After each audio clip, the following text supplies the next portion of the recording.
सीख जो जीवन बदल दे।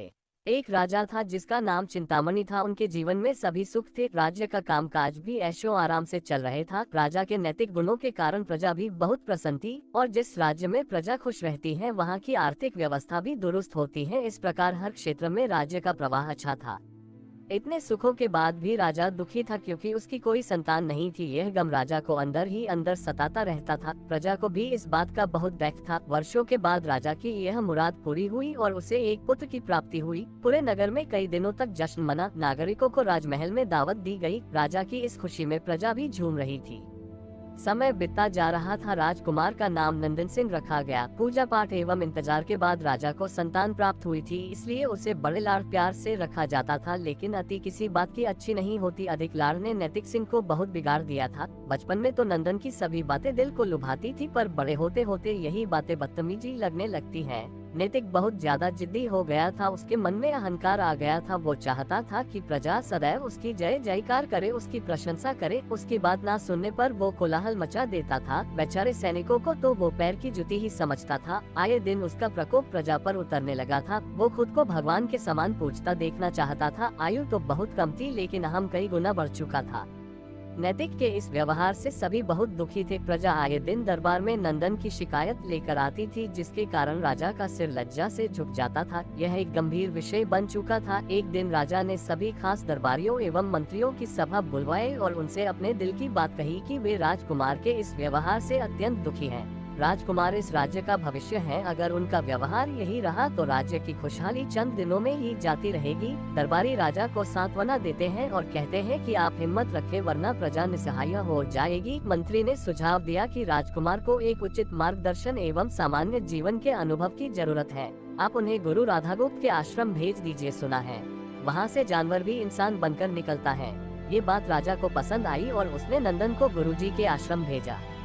अगले दिन राजा अपने पुत्र के साथ गुरुजी के आश्रम पहुँचे। राजा ने गुरु राधागुप्त के साथ अकेले में बात की और नैतिक के विषय में सारी बातें कही। गुरुजी ने राजा को आश्वस्त किया कि वे जब अपने पुत्र से मिलेंगे तब उन्हें गर्व महसूस होगा। गुरुजी के ऐसे शब्द सुनकर राजा को शांति महसूस हुई और वे सहर्ष अपने पुत्र को आश्रम में छोड़कर राजमहल लौट गए। अगले दिन सुबह गुरु के खास चेले द्वारा नंदन को भिक्षा मांग कर खाने को कहा गया, जिसे सुनकर नंदन ने साफ इनकार कर दिया। चेले ने उसे कह दिया कि अगर पेट भरना है तो भिक्षा मांगनी होगी और भिक्षा का समय शाम तक ही है, अन्यथा भूखा रहना पड़ेगा। नैतिक ने अपनी अकड़ में चेले की बात नहीं मानी और शाम होते होते उसे भूख लगने लगी, लेकिन उसे खाने को नहीं मिला। दूसरे दिन उसने भिक्षा मांगना शुरू किया। शुरुआत में उसके बोल के कारण उसे कोई भिक्षा नहीं देता था, लेकिन गुरुकुल में सभी के साथ बैठने पर उसे आधा पेट भोजन मिल जाता था। धीरे धीरे उसे मीठे बोल का महत्व समझ आने लगा और करीब 1 महीने बाद नंदन को भरपेट भोजन मिला, जिसके बाद उसके व्यवहार में बहुत से परिवर्तन आए।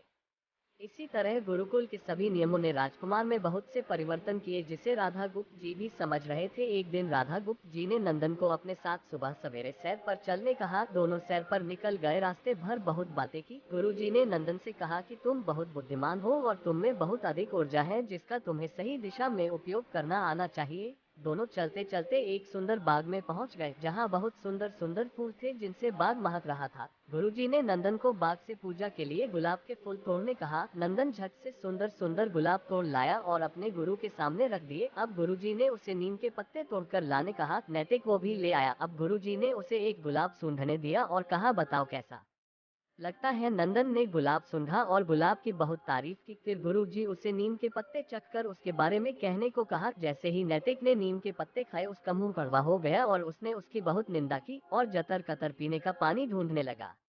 नैतिक की ये दशा देख गुरुजी मुस्कुरा रहे थे। पानी पीने के बाद नंदन को राहत मिली। फिर उसने गुरुजी से हंसने का कारण पूछा। तब गुरुजी ने उससे कहा कि जब तुमने गुलाब का फूल सूंघा तो तुम्हें उसकी खुशबू बहुत अच्छी लगी और तुमने उसकी तारीफ की, लेकिन जब तुमने नीम की पत्तियां खाई तो तुम्हें वो कड़वी लगी और तुमने उसे थूक दिया और उसकी निंदा भी की। गुरुजी से नैतिक लब्धन को समझाया, जिस प्रकार तुम्हें जो अच्छा लगता है तुम उसकी तारीफ करते हो, उसी प्रकार प्रजा भी जिसमें गुण होते हैं उसकी प्रशंसा करती है। अगर तुम उनके साथ दुर्व्यवहार करोगे और उनसे प्रशंसा की उम्मीद करोगे तो वे ये कभी दिल से नहीं कर पाएंगे। इस प्रकार जहाँ गुण होते हैं वहाँ प्रशंसा होती है। नैतिक को सभी बातें विस्तार से समझ आ जाती है और वो अपने महल लौट जाता है। नैतिक में बहुत परिवर्तन आता है और वो बाद में एक सफल राजा बनता है। कहानी की शिक्षा। गुरु की सीख ने नंदन का जीवन ही बदल दिया। वो एक क्रूर राजकुमार से एक न्यायप्रिय दयालु राजा